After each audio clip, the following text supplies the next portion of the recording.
Olá, gente, bom dia. Eu queria comentar hoje sobre o Charles Kirk, um jovem, 30 a 31 anos de idade, que colocou em seu coração o propósito de viajar por todas as universidades, dos Estados Unidos para poder pregar o Evangelho de Cristo e poder trazer os princípios familiares, morais, que havia se perdido na vida de muitos jovens. E ontem ele foi assassinado.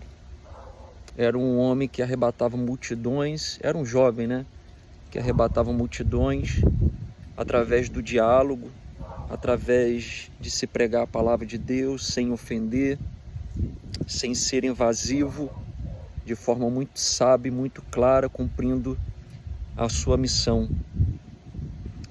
E deixa 2 filhos, uma esposa e um legado.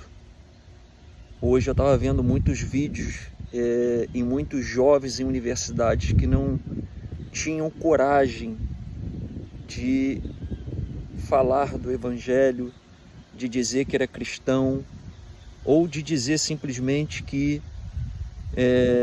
comungava dos princípios da família, porque tinha medo de retaliação. E o tempo se passou e essas pessoas, através deste jovem de 30 anos, que fazia um trabalho excepcional para o Evangelho e para as famílias, esses jovens passaram a ter coragem de dizer e de se colocarem,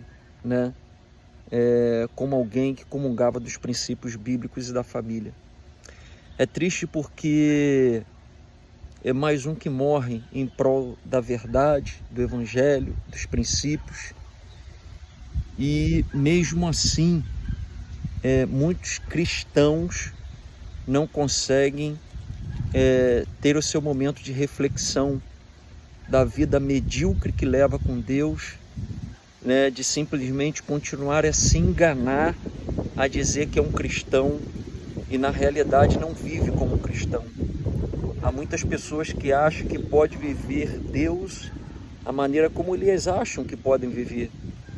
Não leem Bíblia, não oram, não comungam dos princípios, não dão testemunhos, Ou seja, não entende o que é conversão, não entende o que é cristianismo e vão vivendo como se fossem cristãos, como se tivesse tudo bem, E a gente vive uma crise de identidade cristã hoje no mundo. E falando hoje de Brasil, há muitas igrejas que são, há muitas igrejas que não são, apenas ter uma bandeira de igreja. Há muitos pastores, se é que a gente pode chamar de pastor, porque eu entendo que pastor é alguém levantado por Deus, é alguém que Deus levanta, vocaciona essa pessoa, e há muitos que se levantaram. Então há muitas igrejas, há muitas bandeiras que não são igrejas, que não foram levantadas por Deus, que não foram vocacionados por Deus e que estão aí fazendo vergonha em cima de vergonha.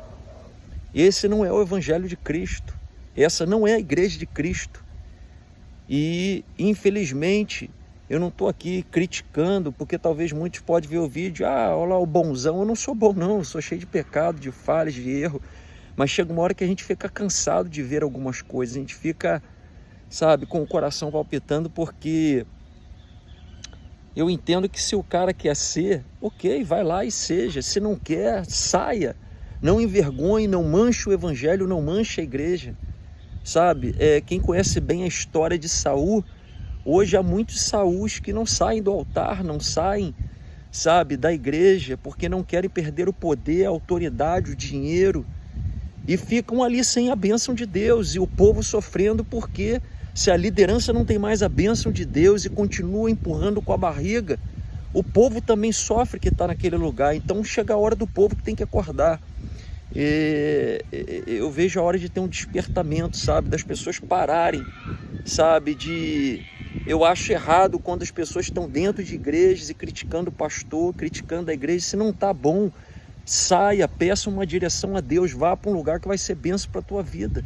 Pare de também ficar criticando, como também não aceita aquelas pessoas que, sabe, se dizem cristãs, mas não estão em igreja. Aí você fala, não está em igreja por quê? Porque eu fui decepcionado. Desculpa, um homem pode se decepcionar, a igreja pode errar com você, as pessoas podem errar, mas o que Deus tem a ver com isso? Se não deu certo numa igreja, procure uma outra, porque a igreja não é uma invenção do homem, a igreja é uma invenção de Deus, é uma criação de Deus, é uma dádiva de Deus para a humanidade. E a gente não pode simplesmente, eu não vou mais à igreja, eu não vou mais estar em igreja porque todos os pastores são assim, porque não sei o que, não sei o que. Ela desculpa, balela de quem não quer realmente viver o evangelho também, sabe? Chega uma hora que a gente precisa criar maturidade, chega uma hora que a gente precisa acordar para o que é verdadeiro.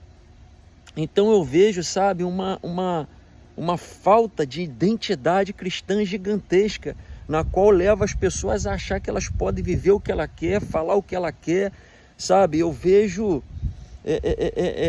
infelizmente, assim, uma nata, né, de pastores que chega em cima do altar, prega princípio, mas chega do outro lado, se junta com políticos que corrompem o evangelho de Cristo, com políticos que não professam o evangelho de Cristo.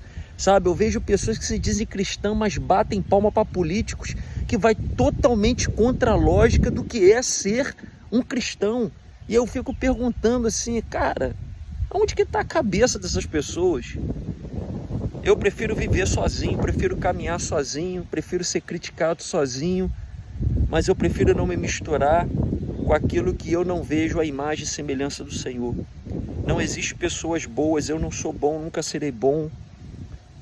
Cometerei meus erros ao longo da minha vida, tomarei decisões erradas, mas todos os dias eu luto para viver o princípio do Evangelho, o princípio de Deus, o princípio de Cristo. Então, eu quero dar um alerta para você. Abra os teus olhos, sabe, o quanto é antes. Não tente ficar se enganando, achando que eu tenho Deus, eu não preciso ir a uma igreja porque Deus é na minha vida, porque eu tenho o temor de Deus. Desculpa, vai ver o que a palavra de Deus diz. Sabe quem ama Deus? Jesus mesmo falou que ama Deus são aqueles que obedecem, são aqueles que andam segundo os seus princípios, são aqueles que vivem o quebrantamento, são aqueles que são capazes de receber a ofensa e não revidar, e não guardar a amargura dentro do coração.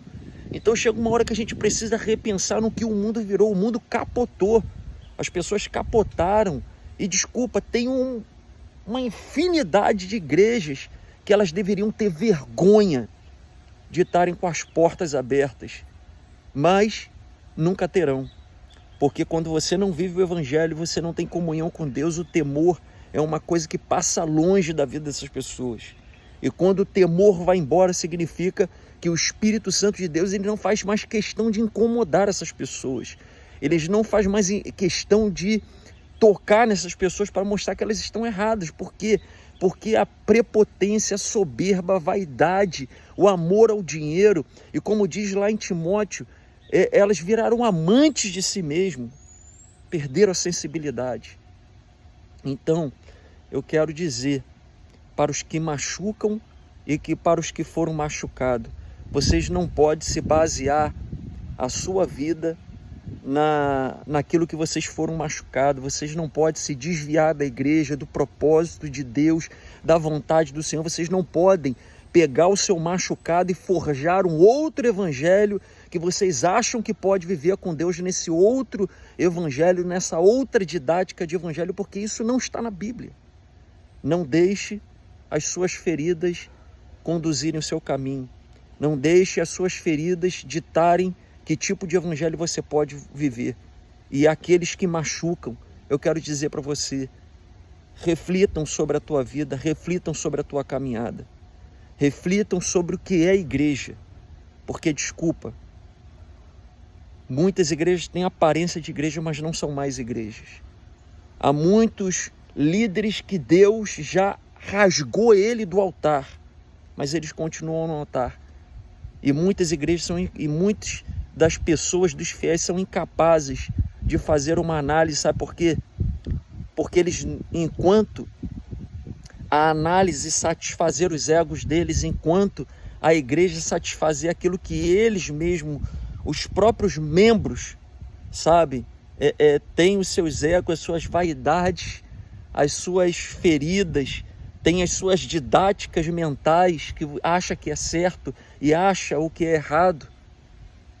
Eles continuarão sendo enganados, continuarão sentindo-se bem em lugares que vivem parte o evangelho e parte estratégias humanas.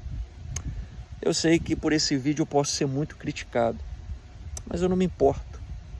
Eu sonho com um dia das igrejas não terem mais bandeiras, dos pastores se unirem em causa única. Chegou a hora de amar, chegou a hora de parar com essa coisa de vou fazer a minha igreja crescer, de todo mundo se juntar a viver um só evangelho, de pastores não receber mais ajuda de políticos e não ficarem na mão desses políticos, e não ficarem mais na mão, sabe, de princípios que não são bíblicos, de pastores que muitas das vezes ficam na mão de empresários e tem medo de combater esses empresários porque tem medo de perder o dinheiro deles. A gente tem que pensar.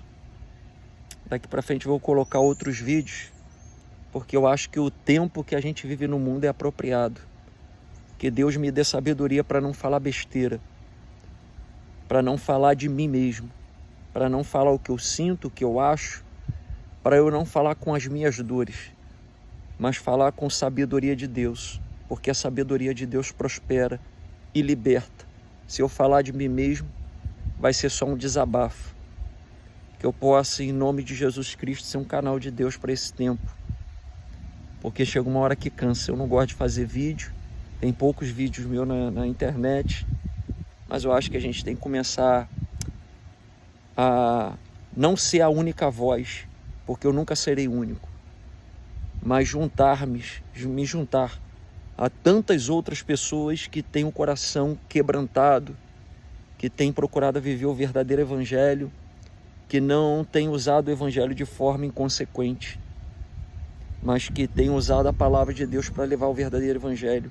Que Deus abençoe os missionários, que Deus abençoe os pastores corretos desta nação e do mundo inteiro, que Deus abençoe os profetas e as pessoas que têm realmente ministrado na internet uma palavra sóbria e verdadeira, que não tem se omitido, mas que tem usado o equilíbrio, a sabedoria para verdadeiramente levar despertamento e vida para a vida das pessoas e transformação. Que Deus console a vida do Kirk, do Charlie, que Deus console todos aqueles que assim o admiravam, o seguiam, e que o legado dele certamente não será perdido, porque o Espírito Santo de Deus certamente forjou líderes através da liderança dele, ou melhor, através da liderança de Deus, através da vida dele enquanto esteve vivo.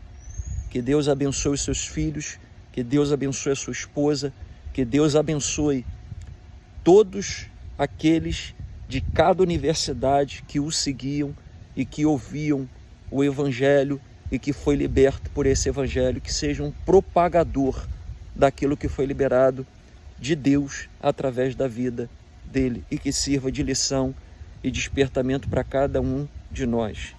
Deus abençoe a tua vida, Deus abençoe a tua casa, Deus abençoe a tua família.